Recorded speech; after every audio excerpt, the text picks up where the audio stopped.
سورہ نساء کی آیت نمبر 80، اس میں اللہ تعالیٰ نے ارشاد فرمایا وَمَن يُطِعِ الرَّسُولَ فَقَدْ أَطَاعَ اللَّهَ، کہ جس نے رسول اللہ کا حکم مانا بے شک اس نے اللہ کا حکم مانا۔ جو آیت ہے وہ ہے فقد اطاع اللہ، کہ جس نے رسول اللہ کی اتباع کی بے شک اس نے اللہ کی اطاعت کی۔ یہ بے شک کیوں ہے؟ اگر یہ جملہ ہوتا جس نے رسول اللہ کی فرما برداری کی اس نے اللہ کی فرما برداری کی، شک تو اس میں بھی نہیں ہے۔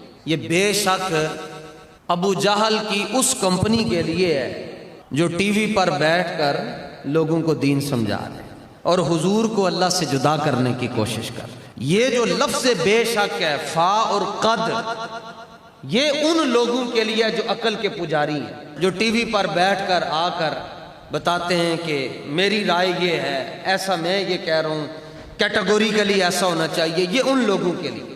اور میں ان لوگوں پر مجھے کوئی افسوس نہیں ہے، وہ تو ظاہر ہے ایک انگریز کے زر خرید غلام ہوتے ہیں۔ مجھے حیرانگی ان مسلمانوں پر ہوتی ہے جو افطاری اور سحری کے وقت ریموٹ تلاش کر کے ساتھ ان کو سن رہے ہوتے ہیں اور ساتھ افطاری کر رہے ہیں اور ساتھ سحری کر رہے ہیں، اور بعد میں فجر کے بعد آ کر ہمیں پوچھ رہے ہوتے ہیں آج فلاں یہ کہہ رہا تھا، اور وہ ایک ہی بات ہے کہ فلاں یہ کہہ رہا تھا، حضور کو اس چیز کا نہیں پتا، فلاں یہ کہہ رہا تھا، حضور کو یہ نہیں معلوم، فلاں یہ کہہ رہا تھا۔ اور جو وہ فلاں ہے انہیں غلامی دی ایتھے علامت لٹک رہی سی، لاتے ہوتے لات رکھ کے بیٹھ کے تھے، وہ دس رہا سی کہ بھائی دین کیا ہے۔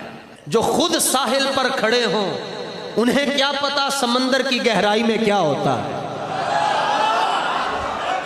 اور جو پہلے بھی نہیں تھا اور کچھ دنوں کے بعد وہ مٹ جائے گا، عدیم ہے، معدوم ہے، عدیم ہے، اس کو کیا پتا کہ وہ صفہ کی یونیورسٹی کے چبوترے میں، اصحاب صفہ کے چبوترے میں کائنات ہست کا جو پہلا مدرسہ ہے، اس مدرسے کی چٹائیوں پر جس نے رسول اللہ سے علم حاصل کیا وہ ابو ہریرہ کون ہے؟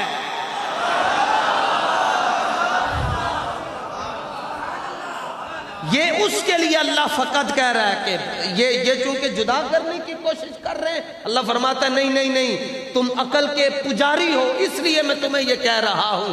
یاد رکھنا کہ جس نے میرے حبیب کا کہنا مانا اس نے میرا ہی کہنا مانا ہے۔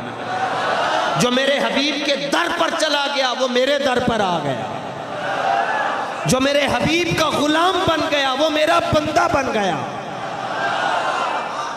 لوگ کہتے ہیں جناب ایتھے تے نہیں رہندے ہو تے تسی انہاں دے خلاف کیوں بول دے ہو؟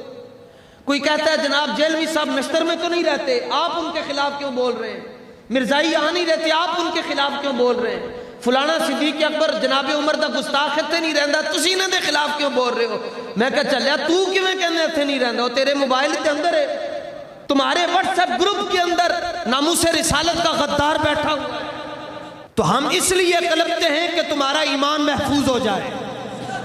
جڑے آج ہیں لات دے ہوتے لات رکھ کے بیٹھ کے تے بکواساں کر دیں ٹی وی دے ہوتے، اگر یہ مصطفیٰ جان رحمت کے دور میں ہوتے اور بخاری کے صفحہ نمبر 448 کی روایت کے مطابق جب صدیق اکبر حضور کا تھوک مبارک اپنے چہرے پر مل رہے ہوتے، یہ کہاں کھڑے ہوتے؟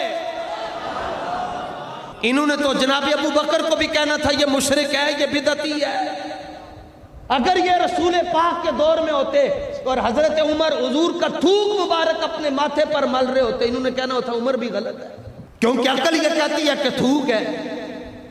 اگر یہ جناب رسول پاک کے زمانے میں ہوتے یہ حضرت عثمان غنی پر کفر کے فتوے لگاتے۔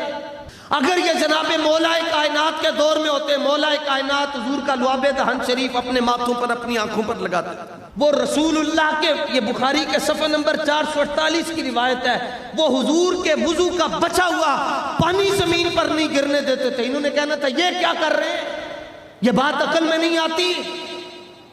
انہوں نے تو حضور کے صحابہ کو بھی مشرک کہہ دینا تھا، انہوں نے حضور کے صحابہ کو بدعتی کہہ دینا تھا۔ تو مبارک ہو تمہیں اگر آپ صدیوں کے بعد رسول پاک کا نام نامی اس میں گرامی آنے کے بعد وجد میں آ جاتے ہیں، تو جنہوں نے مصطفیٰ کو دیکھا ہوگا ان کی اپنی حالت کیا ہوگی؟ میں آپ کو یہ مشورہ دیتا ہوں کہ بندے دے پتر بن جاؤ، اپنا ایمان بچاؤ۔ بھائی سحری تے افطاری دے ٹائم ٹی وی دا کی کام ہویا؟ خدا دے بندیو قرآن پڑھو، جے تانوں ترجمے دے نال نہیں پڑھنا آندا تسی خالی عربی پڑھو۔ ابھی میں مسجد میں داخل ہوا تو والضحیٰ کی آواز آ رہی تھی، اور اللہ دی قسم خالی والضحیٰ پڑھتے رہو، اور ایک دن تے والضحیٰ والا چہرہ بھی تواڈے سامنے آ جائے۔ آپ قرآن کا علم نشرح لک صدرک پڑھتے رہیں، ایک دن تو وہ علم نشرح لک صدرک والا سینہ آپ کے سامنے آ جائے۔ آپ خالی واللیل پڑھتے رہیں، ایک دن واللیل والی زلفیں آپ کے سامنے آ جائیں۔